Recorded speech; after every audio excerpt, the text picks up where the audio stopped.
Salut, c'est Zera et aujourd'hui on se retrouve pour le bilan lecture du mois de novembre.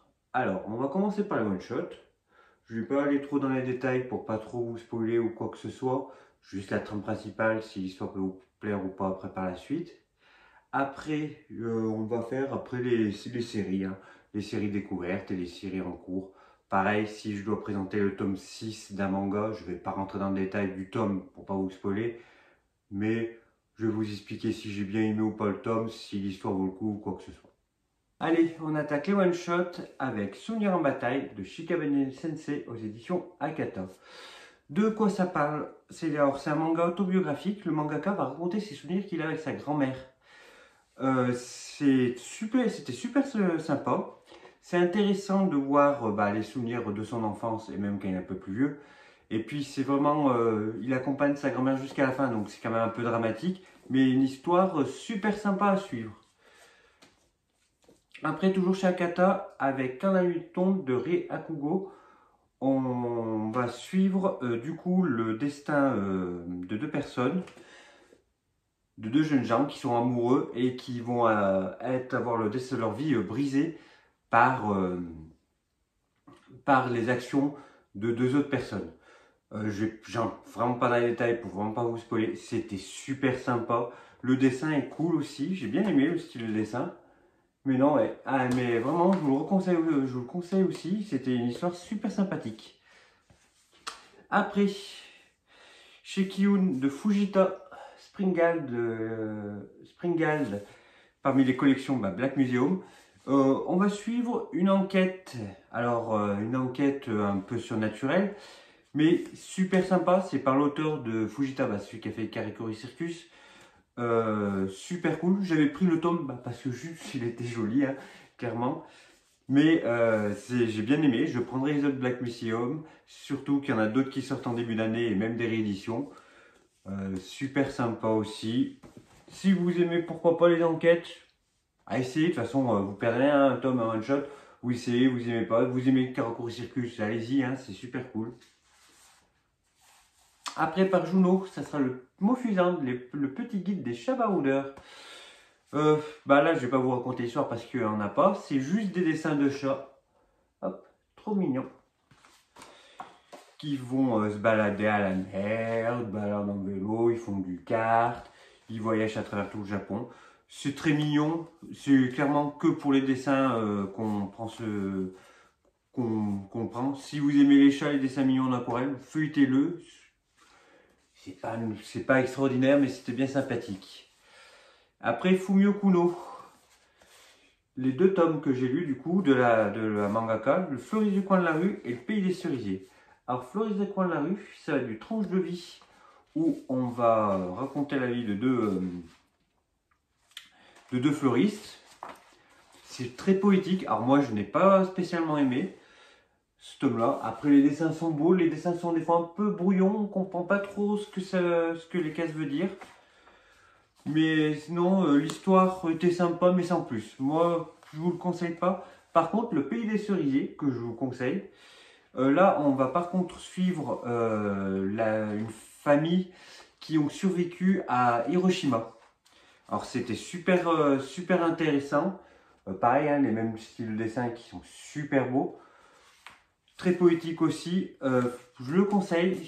Celui-là, par contre, pour commencer avec la mangaka, super cool. Après, vu que c'était le début du mois de novembre et la fin d'octobre, donc Halloween, donc je me suis lu aussi le petit Junji Ito, Les cauchemars de Mimi.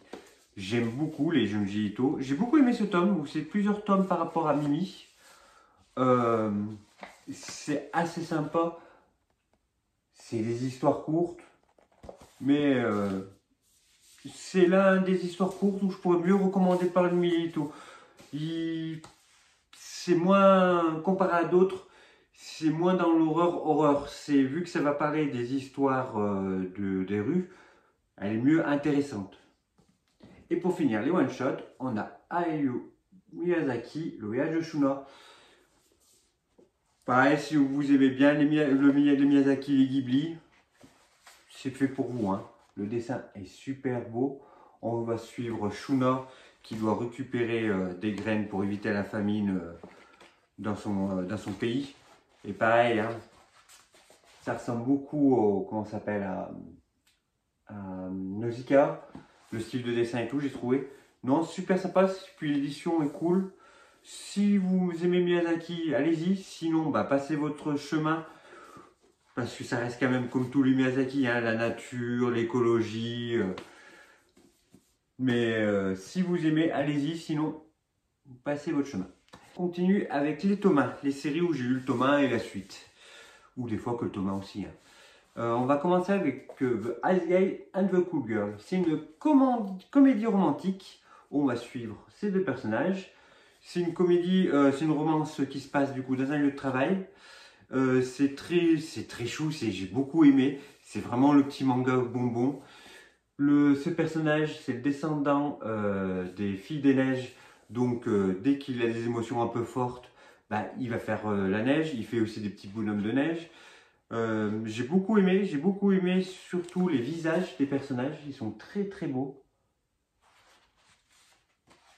Non, je recommande, si vous cherchez une petite romance bonbon, je vous le recommande, c'est super cool. Après, on va attaquer avec Navillera, c'est un webtoon. Hop, donc j'ai lu du 1 au 4. On va suivre du coup ce papy qui, à la retraite, s'ennuie un peu et va vouloir attaquer la danse de ballet. Du coup, son prof, parce que il en fout pas grand chose, du coup, le maître, il le punit en disant que bah, tu vas être le prof de cette personne. Et c'était super sympa aussi. Parce que du coup, on va suivre ben, le papy qui va vouloir réaliser un de ses rêves, mais aussi toute la famille qui dit bah non, maintenant t'es trop vieux, tu peux pas faire ça.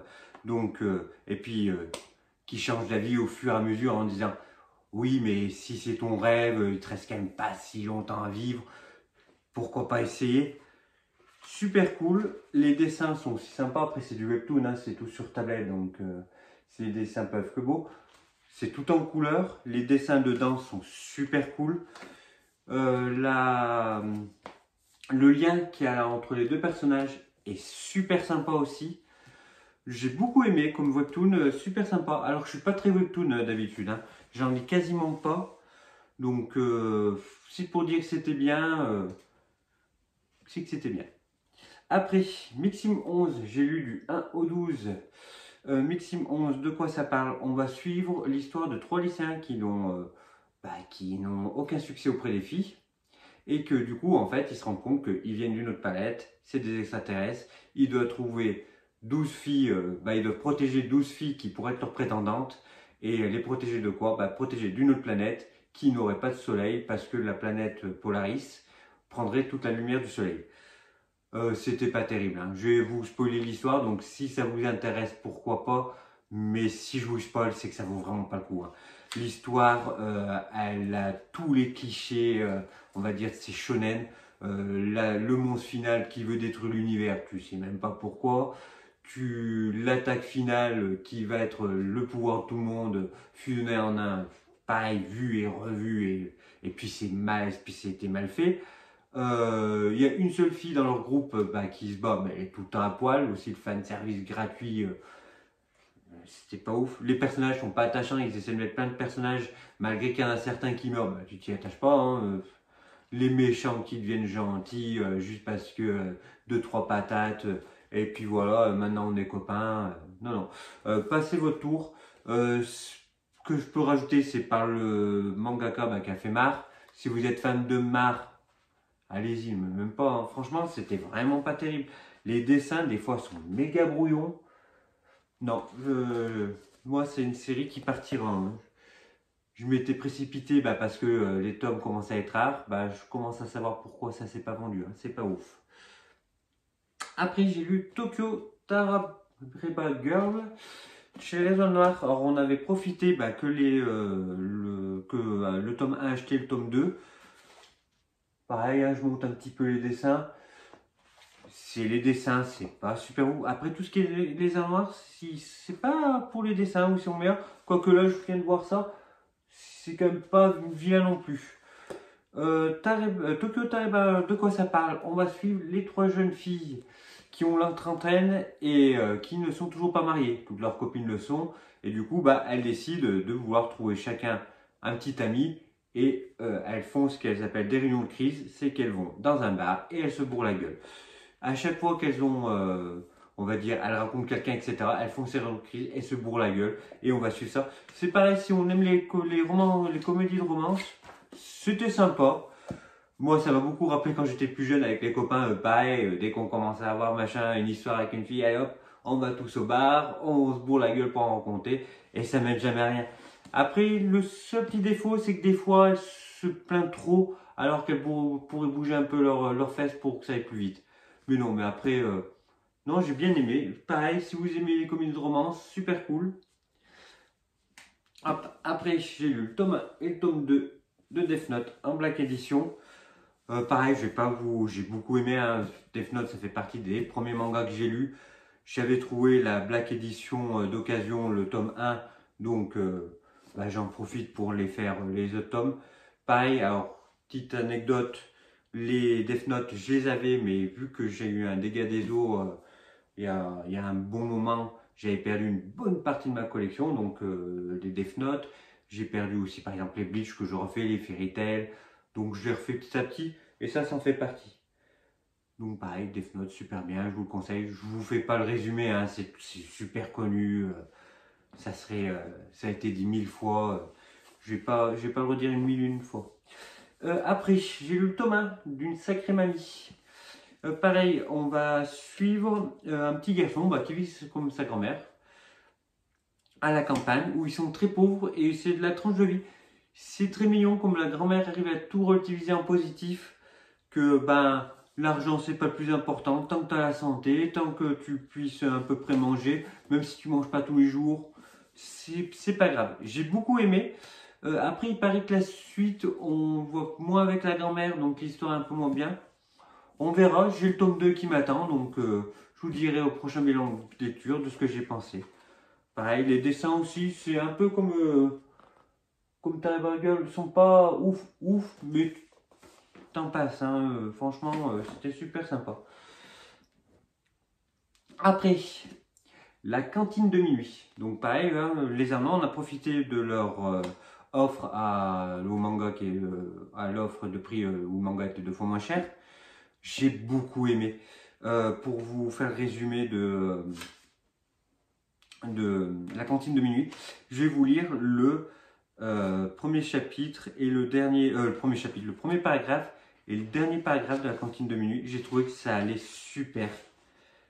Alors, mon restaurant est ouvert de minuit à 7 h du matin environ. Les gens l'appellent la cantine de minuit. Quoi? J'ai beaucoup de clients? Bah figurez-vous qu'il y en a pas mal.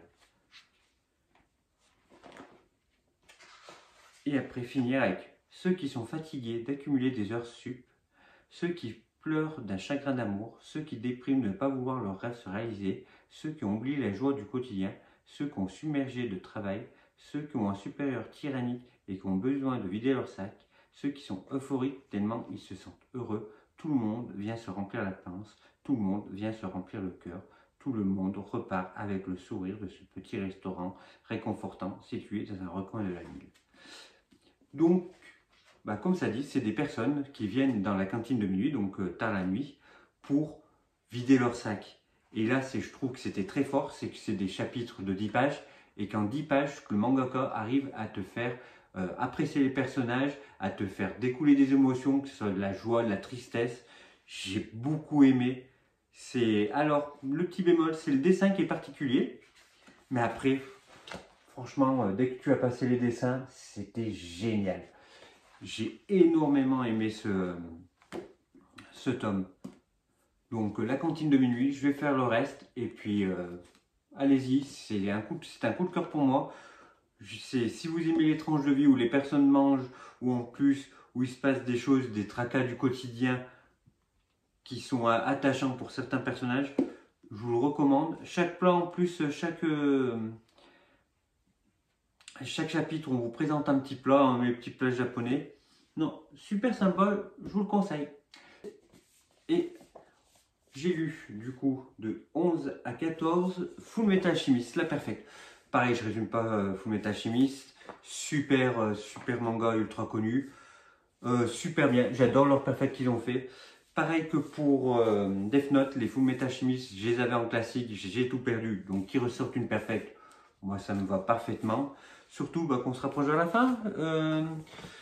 Ça se termine au tome 18 je crois, donc il me restera 14 à prendre, 4 à prendre je veux dire. Donc pareil, leur perfect est cool. Par contre le petit bémol c'est que leurs jaquettes sont super fragiles. Alors je sais pas si c'est là ou pas, si on va bien voir. Mais ah si. Voilà, leurs jaquettes sont super fragiles et du coup elles s'abîment là aux tranches. Je l'ai acheté neuf, hein, mais la jaquette elle part tous. Et j'en ai pas mal. Hein. Dans les 10, ça, dans les 14, je dois en avoir 3 ou 4 où la jaquette elle fait pareil, elle se décolle. Après sinon, c'est ce le point négatif. Hein. Après tout le reste c'est super bien.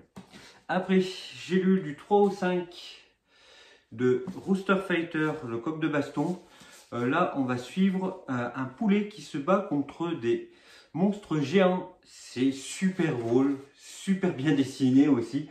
C'est ça aussi qui rend l'œuvre tellement bien. C'est que le dessin est ultra réaliste, alors que c'est juste un poulet avec des abdos qui se bat contre Godzilla en gros. Hein. Et c'est franchement, les dessins sont super beaux. Et ce qui rend encore l'œuvre meilleure. J'aime beaucoup, c'est du what the fuck. Quand vous racontez l'histoire, un poulet qui se bat contre des monstres géants, c'est pas ouf, mais franchement, on se tape des bonnes barres et c'est super sympa. Après du 8-10, j'ai lu les Goblin Slayer Year One. Alors, Goblin Slayer, c'est du fantastique où on va suivre en fait un héros qui passe son temps à tuer que des gobelins, le crève-gobelin. Et le Year One, c'est qu'en fait, on va suivre ses débuts, c'est le préquel en fait de l'œuvre originale. Et pareil, hein, c'est du bonus. On voit comment il apprend à tuer les gobelins en les enfumant, etc. Là, pareil, c'est 10 tomes déjà, c'est un peu long, je trouve, pour un préquel. Surtout qu'après, tu le vois comment il utilise ses techniques dans l'œuvre principale. Il faudrait pas que ça s'éternise. Après, moi, j'aime beaucoup, donc ça me dérange pas, mais en 15 tomes, ça serait bien que ça se termine. Après, j'ai lu le tome 4, La Maison des Meiko. Pareil, petit manga bonbon, où on va suivre ces deux jeunes filles qui vont devenir donc des Meiko, des apprentis geisha. Et il y en a une qui est trop mauvaise, mais qui va du coup devenir la prétendante de la maison. Donc elle va être celle qui va faire à manger, le ménage, pendant que son amie d'enfance, elle va devenir petit à petit une des plus grandes, pour devenir une des plus grandes geishas. Ça prend beaucoup de monde du monde des geishas, j'ai beaucoup aimé. Ça prend aussi beaucoup de petits plats super sympas, parce que c'est un manga quand même où il y a quasiment que de la bouffe. Hein. Qu'est-ce que... Voilà, là on voit les petites recettes au thé l'hiver. Petit manga bonbon, super cool. Tae et Mamishu, les chaventures. Là on va suivre l'histoire de deux petits chats. Donc Mamishu, qui est un vieux chat qui ne bouge plus, etc. Et puis dans sa vie va rentrer Tae, ce petit chat noir. Et Tae c'est un chaton qui fait que bouger. Et du coup ça fait du bien à Mamishu qui va aussi du coup bouger, qui va du coup s'amuser avec elle, lui apprendre à chasser, lui apprendre les bons coins pour faire la sieste. C'est tout en couleur, c'est super mignon. Ça, c'est du jeunesse. Si vous avez un enfant pour partager votre passion du manga avec lui, pourquoi pas? Surtout qu'à la fin, hop, petite activité où il faut plier, etc. Donc là, après le petit il s'amuse avec ses petits bouts de carton. Donc, si vous avez un enfant, partagez votre passion avec vous. Pensez-y. Après, j'ai lu Bofuri. Je ne suis pas venu pour souffrir, alors j'ai tout mis en défense. C'est du fantastique aussi. C'est deux jeunes filles qui sont amies au collège et qui vont du coup jouer au même jeu vidéo. Une qui n'a pas beaucoup l'habitude et vu que c'est de la réalité virtuelle, elle a peur d'avoir mal, elle met tout en défense, comme c'est dit dans le titre. C'est super sympa, pareil moi j'aime beaucoup, c'est de la fantasy, elles sont trop mignonnes les deux, elles montent leur guilde, elles gagnent les événements parce qu'elles sont pétées. En fait, le jeu n'a pas pris en compte que tout mettre en défense, normalement tu peux pas faire grand chose, tu peux pas attaquer parce que tu n'as pas d'attaque, donc tu as une attaque qui est quasiment nulle, tu peux pas non plus aller vite parce que tu n'as pas de vitesse, et du coup le jeu s'est retrouvé avec tous ces paramètres, à faire des choses un peu, on va dire, aléatoires. Et du coup, cette jeune fille qui a tout mis en défense est complètement pétée. Et pareil, les dessins sont sympas. Hop. Là, en plus, là, on se suit à chaque fois, vu que c'est dans un jeu vidéo, donc il y a des espèces de tournois. Là, on est encore dans un acte de tournoi. Super cool. Si vous aimez un peu les mangas de fantasy fantastique, super sympa. Et pour finir, le tome 2 de Dream Maker de Zilo. C'est un manga fait par une mangaka française. Les dessins sont super beaux. On trouve une bonne patte de dessin de bande dessinée, j'ai envie de dire. Zilo, qu'est-ce que ça va être? Alors, pour le résumé de Zilo, je trouve que le résumé il est un peu compliqué parce qu'on va suivre ce jeune garçon au milieu qui veut devenir un Dream Maker. Dream Maker, c'est ceux qui créent des rêves pour que les gens puissent dormir paisiblement. Il y a des monstres, je conseille de prendre les 2 premiers tomes si vous êtes intéressé par cette œuvre. Parce que le premier tome, j'ai trouvé super brouillon, je comprenais pas tout, il y a beaucoup de choses mises en place. Et puis après, en fait, dans le tome 2, il pose mieux les bases. Il dit, hop, hop, on prend notre temps, je vais mieux te raconter le scénario, tu vas être moins perdu. C'est pour ça que j'ai beaucoup aimé ce tome 2, parce que bah, quand j'ai pris le tome 1, j'ai fait, ah, les dessins sont beaux, mais l'histoire, j'ai pas tout compris. Et là, ben,